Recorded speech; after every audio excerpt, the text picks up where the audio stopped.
We don't call ourselves a fitness company. What we call ourselves is a more life company. That we give people more life. We give you more effervescent, more energy, hopefully a few more years on at the end. That's how we see ourselves. So we're looking for people who want to commit themselves to work with other individuals, all different levels, all different sizes, and give them more life. We're real clear of what we're here to do. What is your marketing strategy? Is it all word of mouth? Is it I don't know. I apologize. But what is your strategy? What's worked best for you in helping you to grow? Yeah, it has been very organic, word of mouth. Many of our franchisees were members before they decided to buy a franchise. And they just, again, became raving fans and said, I got to get on this path. I need, to become a franchisee. Yes. So we built this whole, conglomerate of individuals from raving fans. And tell us about two major challenges you faced in the business at some stage that maybe shook you up or shook your team up, and how'd you turn it around?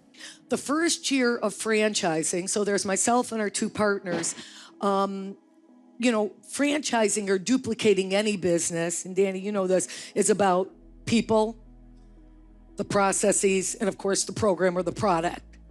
So we started franchising, and we didn't select the right people who would be partners with us as franchisees. They weren't the right individuals. And we didn't. And how did you know that? Yeah. How did you know they were? Well, we only had a few open, and as we are going and looking for consistency in the product, and in a franchise, you can't start just selling random things. Yep. So all of a sudden, there's milkshakes and vitamins, and like, well, whose are these? It's like mine. Well, you can't do that. Yes. So that consistency is very, very important. And then the processes, we, started very, very small, and we didn't really have a lot of staff to put a lot of that together. The three of us started putting that together, and we realized, we have to find experts in each one of those areas so that so we stopped franchising. You stopped. We decided after a year, we're not going to take people's money. We're not going to do this. Smart. We're not going to just franchise to say, we have 500 franchises. We want 500, 1,000 profitable franchises. That's what the three of us decided. And we said we'd be good if we had 30. We'd be excited if we had 30. We were very excited in the beginning. We said if we can hit 30 and they're profitable franchises, we'd be very, very excited. So that was challenging. We stopped and we said, let's reboot. Let's not take anyone's money until we really feel like we have a legit product here. And, that's what I'm so proud about the partners that I do have, that we were all on that same wavelength of taking care of doing the right thing. That makes sense. That makes so much sense. Tell me another example. Because when people see you, they see a rocket ship. So it's really important for them to realize the rocket ships, have their starts and stops as well. And also to hear how you solved it.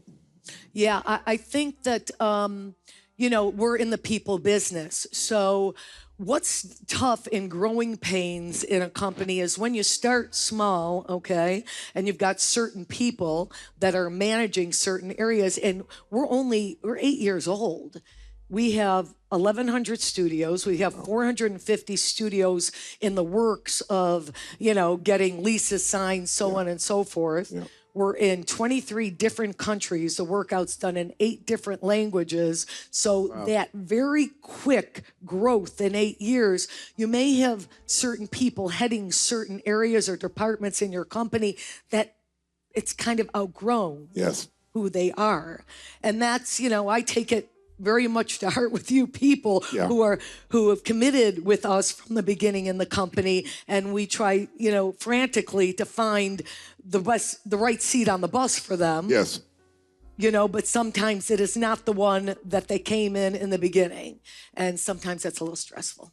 How do you deal with that? Because you obviously are a people person. Yeah. Are you the one that does it, or someone else do it? Well, it's, when we were small, it was more the manager, the partner who did that. But we're all very involved in the company.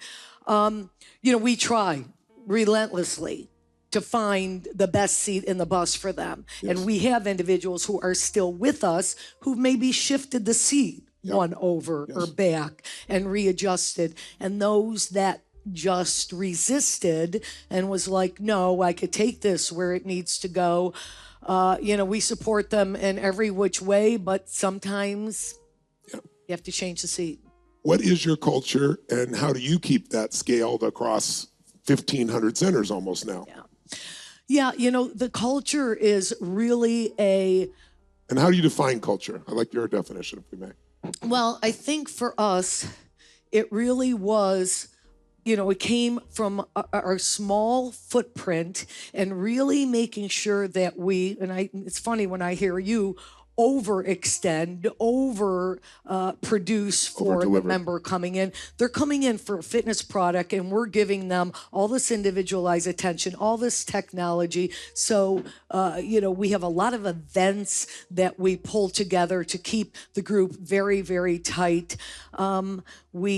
Social media that are more like. What kind of events? So we have like a dry try. So it's a triathlon that's on dry land, what's in our studios. Okay. And then all the other studios, or everyone across all of the studios are doing it at the same time. Okay. So then everyone comes together and roots for each other and this type of thing. We have and it's coming up in about 4 weeks, an educational summit that it's very important for us to educate our coaches, our managers, our sales staff. Many times people, they want to make the best money they can, but you know what? They really appreciate you developing them. Yes. And that's become very important to us. And we actually created what we call Orange University. And it is a whole section of different training modules for individuals who stay with us to develop them.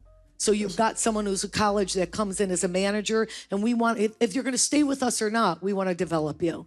That's great. A coach who's working with individuals on the floor. Many of our coaches, us fitness people, we do fitness because we're artists. We're just passionate about working with people physically, but we want to keep growing them. So we have found that's been just huge for creating such a culture amongst our professionals that, wow, look what you get with this product. And I've always found that to be true. There's only 3 types of motivation, I really believe. There's fear, which never lasts. You can see that in despots. They eventually get kicked out. Certainly happens in business as well as countries.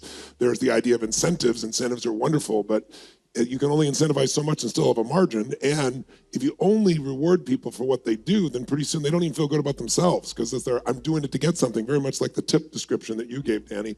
And then there's personal development. There's this sense of autonomy, the sense that I'm growing, I'm expanding, and that I found to be extraordinarily valuable. What won't you stand for? You have to hold a standard in the industry. Where do you say this person's got to go? Because many people, we've all heard the phrase, it's not the person you hire, it's the person you fail to fire that messes up your culture.